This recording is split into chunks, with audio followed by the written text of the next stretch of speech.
బాబు నమస్తే రే. నమస్తే. ఏం పేరే? నా పేరు రాములు. రాములు ఎవరే? లక్ష్మీదేపల్లి. లక్ష్మీదేపల్లి. ఏం చేస్తావే? వ్యవసాయం. వ్యవసాయం చేస్తావా? ఎన్ని ఎకరాలు ఉంది? 3 ఎకరాలు. 3 ఎకరాలు. ఏం వేసినావే? వరి బీర చెట్లు పెట్టినాం. మంచిగా ఎట్లా బోరా లేకుంటే బాయే? బాయేనా? బాయే. మంచిగా వండుతుందా పంట? మా మందం మాకు. మీ వందమా? కానీ మాకు రుణమాఫీ కాలే. అయ్యో ఎందుకే? అది వెనకసీది తెచ్చిపోడాయన పైసలు. వెనకసీది తెచ్చుట్లా కావన్నారు. ఇక నాకు తెలియక ఆయన కేసీఆర్ ఉన్నప్పుడు 50,000 ఉండే. 50,000కు 50,000 మిత్తి అయింది. ఒక 50,000 మిత్తి పైసలు తీరినాయి. మళ్ళీ అసలు కట్టినా నీ ఇలా బాకీ ఎందుకు పాడైందని ఆయన మొత్తం కట్టినాక రుణమాఫీ పట్టింది. ఏ పిచ్చోడ ఎందుకు కట్టించినావు? కాగితం ఎందుకు తెచ్చుకున్నావు? ఇది బుక్ ఎందుకు తెచ్చుకున్నావు? చక్కగా మళ్ళీ పోయి తెచ్చుకోపోతే ఇక బ్యాంకుకు బాకీ లేనట్టుగా తీసుకొస్తే మళ్ళా 150,000 ఇచ్చారు. ఇచ్చారు కానీ రుణమాఫీ కావన్నారు. కానీ ఇది ఒకటి పొరపాటున్నది. అప్పుడు పొట్టవాళ్ళు రుణంగా ఆయనతో ఎవడు 10 రూపాయలు ఇస్తే వానికి 4 ఎకరాలు రాసి పారేసారు.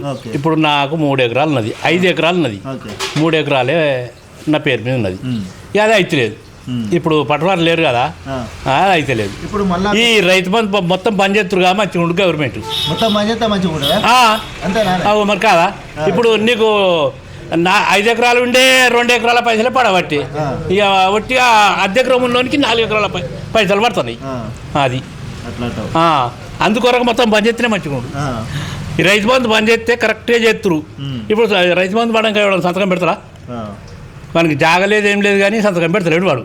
అది ఇప్పుడు మరి ఇప్పుడు నీకు ఈ రుణమాఫీ కాలేదంటారు. సరే, ఈ ఏంది మన ఇందిరమ్మ ఇల్లు ఈ కరెంట్ రాలే, మా రాపించినాం కానీ రాలే. ఇండ్లు ఉన్నోళ్ళకే ఇండ్లు ఇచ్చారు 4 మా లక్ష్మీపల్లి అక్కడ. పాపం నాకంటున్నది ఇల్లు కానీ ఇంకా కుర్మాల పోడు మొత్తం గోసగోసలో గుడి చేసుకున్నాడు. మనకి ఇల్లు రాలే, మన రాలే పాపం. అట్లా ఎవరికి ఇల్లాసం ఇచ్చారో ఎట్లా పడైందో. ఇంకా ఇంట్లో వాళ్ళకే ఇంట్లో వచ్చినాయి 4 అట్లా. ఈ కరెంట్ బిల్ వస్తుందా? వస్తలేదు. జీరో. అమ్మాయి పోతుందా మరి బయటకు బస్లా? పోతుంది. మరి పోతుంది ఎట్లా మొత్తం ఫ్రీ బస్? ఏమైనా ఎందుకు పోతాం? 6 నెలలకు ఒక పారి. మనకేమైనా డ్యూటీ రోజు పోతాం. ఇక 6 నెలలకు ఒక పారి ఎప్పుడైనా పడకపోతేనే ఫ్రీ బస్. ఇప్పుడు మరి అప్పుడు కేసీఆర్ ఏమో డబుల్ బెడ్రూమ్ లో కట్టించండు. ఇప్పుడేమో వీళ్ళు ఇందిరమ్మ ఇల్లు ఇస్తుర్రు. ఇప్పుడు ఇందిరమ్మ ఇల్లు బెటరా డబుల్ బెడ్రూమ్ బెటరా? ఇందిరమ్మ ఇల్లు అంటే కరెక్ట్ ఇత్తే అయిపోగా ఊరుకు కరెక్ట్గా ఉన్నోడు లేనోడు మంచిగా మేనేజర్లు వచ్చి చూసి అంటే అందరిని ఎంక్వైరీ చేసి అది గట్లు ఇస్తే మంచి వాళ్ళు అందరు. ఇప్పుడు అంత మిడతారు ఎడతారు. గవర్నమెంట్ పీసన కొడితే అది లేనోనికేమో లేకపోయే ఉన్నోనికే ఇల్లు ఇచ్చిరి అని చెప్పి మిడుతున్నారు అట్లా. అది ఇచ్చుడేందో అందరు మంచి అధికారులు అందరు ఎంక్వైరీ చేసి ఇస్తే మంచిగా ఉండు అట్లా. అదొకటి రైతు బంధు బంద్ చేస్తే మంచిగా ఉండు. రైతు బంధు అది మొత్తం బంద్ చేయాలి. బంద్ చేస్తేనే నీ పేరు మీద నాకు సంతకం పెడతావు, లేకపోతే పెట్టవు. రైతు బంధు వాడంగా పెడతారా? పెట్టారు. అది ఒక్కొక్కరికి అర్ధ ఎకరం ఉన్నోనికి 4 ఎకరాల పైసలు పడుతున్నాయి. మరి ఇప్పుడు అప్పుడు మంచిగా ఉందా, మరి ఇప్పుడు మంచిగా ఉందా? ఇప్పుడు ఇంకే ఆడేర్పడుతుంది. అప్పుడంటే పిచ్చోడు అది ₹1,00,000 రుణమాఫీ చేస్తే మంచోడు అందరూ మళ్ళొచ్చు. ₹1,00,000 10 ఏళ్ళ కూడా చేయపోయే వరకు అందరికీ కంచబడ్డాడు. ఇక లేకపోతే మావచ్చు ఆయననే వచ్చు. లేకపోతే అది కంచబడ్డాడు. ఇంకా 4 ఊర్ల పెట్టు మనిషికి 10 లక్షలు ఇచ్చే మనిషికి ఇల్లు ఇచ్చే. అంటే ఇప్పుడు రేవంత్ రెడ్డి ఏమని చెప్తుండ అంటే కేసీఆర్ మొత్తం సర్వం తెలంగాణను అప్పలపాలు చేసి పెట్టిపోయిండు అని చెప్తుండు. ఇప్పుడు నేను ఏమున్నా కొంచెం కొంచెం చేసుకుంటా అన్ని ఎత్తున్నా అని చెప్తుండే. వెనక ముందు ఎత్తా అని అంటుండే కదా, అప్లై చేసాడని చెప్తున్నా. కరెక్టే. కానీ ఈ యొక్క రైతు బంధు మొత్తం బంద్ చేస్తేనే ఎవడన్నా సంతకాలు పెడుతురు, లేకపోతే పెట్టరు. రైతు బంధు మనకు పెడతావా?